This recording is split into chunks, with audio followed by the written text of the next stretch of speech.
ఇంకోటి నాలుగవది, దేవుని ధ్యానించడం అంటే మరి ఎక్కడ పోయినా కానీ దేవుని గురించి మన దిమాకులో ఎప్పుడు తిరగాలి, ధ్యానించాలి. ఆయన వాక్యంని ధ్యానించని, ఆయన చేసిన అద్భుతాలను ధ్యానించాలి.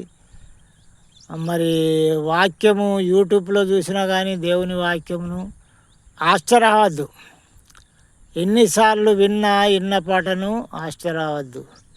ఎన్నిసార్లు ప్రసంగం విన్నా దాని గురించి ఆశ్చర్యవద్దు. అస్సలే ఆశ్చర్యవద్దు. ధ్యానించడం అంటే అది.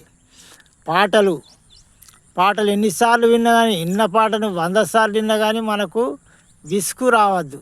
విసుగు అంటే ధ్యానించడం అంటే అదే.